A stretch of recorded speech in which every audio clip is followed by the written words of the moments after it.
আহিছোঁ লাইভ ভিডিঅ'ৰ পৰৱৰ্তী অংশলৈ। আমি ইতিমধ্যে জনাইছোঁ যে বিশ্বনাথ চাৰিআলি বিদ্যুৎ উপসংমণ্ডলৰ পাৱাৰ ষ্টেচনত নিশা পুনৰ সংঘটিত হৈছে অগ্নিকাণ্ড।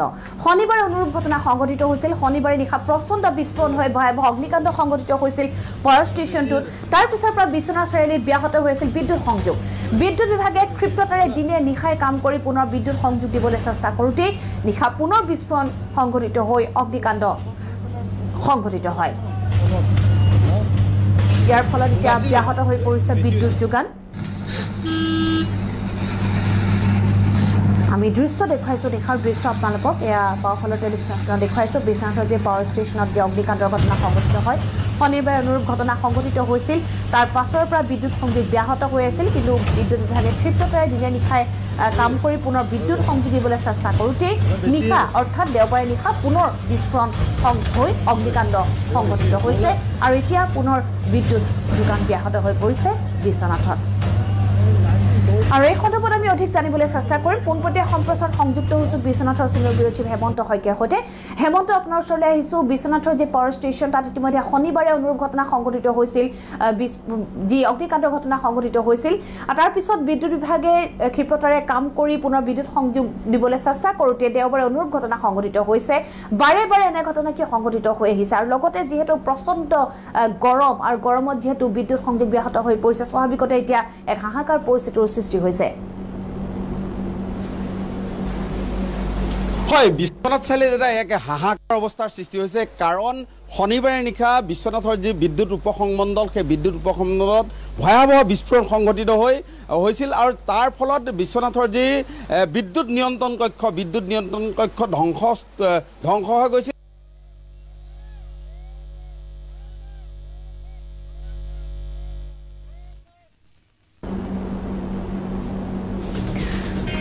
আমি পুনৰ সংযুক্ত হ'ম হেমন্ত শইকীয়াৰ সৈতে। আমি পুনৰবাৰ জনাইছোঁ বিশ্বনাথ চাৰিআলি বিদ্যুৎ উপসংমণ্ডলৰ পাৱাৰ ষ্টেচনত নিশা পুনৰ অগ্নিকাণ্ডৰ ঘটনা সংঘটিত হৈছে।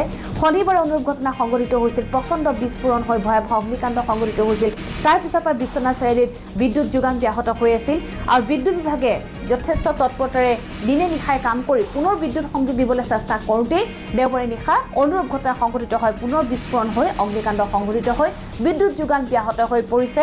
আৰু স্বাভাৱিকতে এতিয়া যিহেতু প্ৰচণ্ড গৰম আৰু গৰমৰ মাজত বিদ্যুৎ যোগান ব্যাহত হৈ পৰাৰ ফলত এক হাহাকাৰ অৱস্থাৰ সৃষ্টি হৈছে। পুনৰ আমি হেমন্তৰ সৈতে সংযুক্ত হৈছোঁ। বিদ্যুৎ যোগানৰ কাৰণে তেওঁলোকে প্ৰচেষ্টা চলাইছে যদিও সফল হোৱা নাই, কাৰণ ভল্টেজৰ সমস্যাৰ সৃষ্টি হৈছে আৰু যাৰ ফলত এই প্ৰচণ্ড গৰমত ৰাইজে ঘৰত থাকিবৰ কাৰণে তেওঁলোকে অসুবিধাত পৰিছে। তাৰোপৰি খোৱা পানীকে আদি কৰি সকলো ধৰণৰ সমস্যাৰ সৃষ্টি হৈছে আৰু যাৰ কাৰণে এতিয়া হাহাকাৰ অৱস্থাৰ সৃষ্টি হৈছে বিশ্বনাথ চাৰিআলিত। আৰু এই কালি যিহেতু তেওঁলোকে আচলতে যুদ্ধকালীন ক্ষিপ্ৰতাৰে তেওঁলোকে কাম কৰিছিলে এই পাৱাৰ ষ্টেচনটো সক্ৰিয় কৰিবৰ কাৰণে, কিন্তু যিহেতু নিশা পুনৰ বিস্ফোৰণ সংঘটিত হয় আৰু ডাওকৈ জ্বলি উঠে পাৱাৰ ষ্টেচনটো, যাৰ বাবে এতিয়া বিশ্বনাথ চাৰিআলিত এই পাৱাৰ ষ্টেচনটোৰ পৰা বিদ্যুৎ যোগান অনিৰ্দিষ্ট কাললৈ আচলতে কিমান সময় আৰু কিমান দিন লাগিব সেই কথা এতিয়াও নিশ্চিত হোৱা নাই। আৰু যাৰ বাবে এতিয়া সাধাৰণ ৰাইজে আচলতে জীয়াতু ভুগিবলগীয়া হৈছে যে পৰহি একেধৰণৰ ঘটনা সংঘটিত হ'ল, পুনৰ কালি আকৌ একে পৰিস্থিতি হৈছে। এতিয়া আপুনি বিশ্বনাথ চাৰিআলি এজন যুৱক হিচাপে কেনেধৰণৰ আচলতে ৰাইজৰ সমস্যাৰ সন্মুখীন হৈছে অলপ কওকচোন। চাওক, যোৱা দুদিন আগতে যি বিদ্যুৎ সংযোগ হৈ পেলাই বিশ্বনাথ চাৰিআলি সমগ্ৰ শক্তি বিভাগৰ যি বিদ্যুৎ ব্যাহত হৈ গ'ল, তাৰ ফলত গোটেই বিশ্বনাথ চাৰিআলি অঞ্চলত পানীৰ সমস্যাকে ধৰি বিভিন্ন ধৰণৰ সমস্যাৰ সন্মুখীন হ'ব লগা হৈছে। যি উৎকট গৰম, সেই উৎকট গৰমৰ পৰা পৰিত্ৰাণ পাবৰ কাৰণে এখন ফেনৰ প্ৰয়োজন হয়। সেই ফেন এখনো নাই বৰ্তমান অৱস্থাত। যোৱাকালি তাতে তেখেতসকলে টেম্পৰেৰী বেচিছত তেখেতসকলে আকৌ বিদ্যুৎ সংযোগ কৰিবলৈ চেষ্টা কৰিছিল যদিও পুনৰ বিদ্যুৎ সংযোগ হৈ পেলাই সেই সম্পূৰ্ণ আশাত চেঁচা পানী পৰে। গতিকে মই অনুৰোধ জনাব বিচাৰিছোঁ ঊৰ্ধ্বতম কৰ্তৃপক্ষক তেখেতসকলে আহক, আহি পেলাই ইয়াতে অতি সোনকালে বিদ্যুৎ সংযোগ কৰাৰ ব্যৱস্থা কৰক, যাতে বিশ্বনাথ চাৰিআলিৰ ৰাইজ এই উৎকট গৰমৰ পৰা পৰিত্ৰাণ পায়। লগতে এটোপা খোৱা পানী তেখেতসকলে যি অসুবিধাৰ সন্মুখীন হৈছে সেই খোৱা পানীৰ সমস্যা যাতে দূৰ কৰে তাৰ কাৰণে অনুৰোধ জনালে। আৰু লগতে বিশ্বনাথ চাৰিআলি স্থানীয় বিধায়ককে ধৰি পেলাই ডিচি মহোদয়কে ধৰি পেলাই সকলোকে আহি পেলাই এই পাৱাৰ ষ্টেচনত আহি তেখেতসকলে সমস্যাৰ বুজ লৈ অতি সোনকালে সেই সমস্যা সমাধান কৰিব বুলি আমি বিশ্বনাথ চাৰিআলি যুৱক হিচাপে আশাবাদী। হয়, খোৱা পানীৰ সমস্যাৰ সৃষ্টি হৈছে, বিভিন্ন ধৰণৰ সমস্যাৰ সৃষ্টি হৈছে।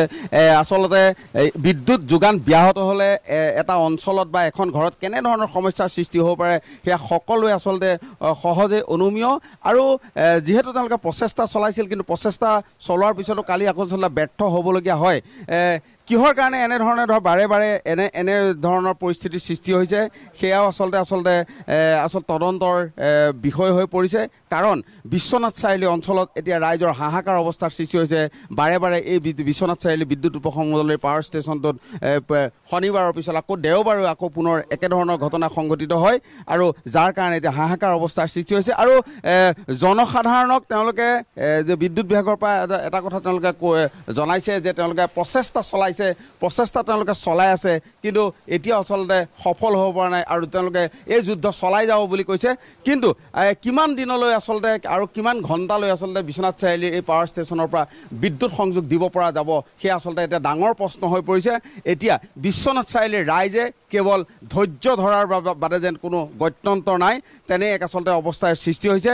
আৰু সকলোৱে আচলতে ধৈৰ্য ধৰিব লাগিব, কাৰণ বিদ্যুৎ বিভাগে তেওঁলোকে প্ৰচেষ্টা অব্যাহত ৰাখিছে, কিন্তু সেই প্ৰচেষ্টা এতিয়াও আচলতে সফল হোৱা নাই। পুনৰ কালি যোৱা নিশা প্ৰায় 12:30 বজাত পুনৰ ইয়াত যি বিশ্বনাথ চাৰিআলি বিদ্যুৎ উপসংমণ্ডলত পুনৰ অগ্নিকাণ্ড সংঘটিত হয়। তেওঁলোকে বিদ্যুৎ যোগান ধৰিবলৈ ধৰোঁতেই, আৰু তাৰ পিছৰ পৰাই আকৌ এক আচলতে ডাঙৰ প্ৰশ্ন হৈ পৰিছে যে কেতিয়া এই পাৱাৰ ষ্টেচনটো সক্ৰিয় হ'ব, কেতিয়া বিশ্বনাথ চাৰিআলিবাসীয়ে ভালদৰে বিদ্যুৎ সংযোগ পাব, এটা ডাঙৰ প্ৰশ্ন হৈ পৰিছে। আৰু এই মুহূৰ্তত ধৈৰ্যৰ বাদে যেন অন্য একো কথা নাই, ধৈৰ্য ধৰিব লাগিব বিশ্বনাথ চাৰিআলিবাসীয়ে, কাৰণ ধৈৰ্য নধৰিলে তেওঁলোকে আচলতে সমস্যাৰ সমাধান নহয়, আৰু অপেক্ষা কৰিব লাগিব বিদ্যুৎ বিভাগে, আৰু কিমান সময়ৰ পিছত ইয়াত বিদ্যুৎ যোগান ধৰাৰ ব্যৱস্থা কৰিব পাৰে।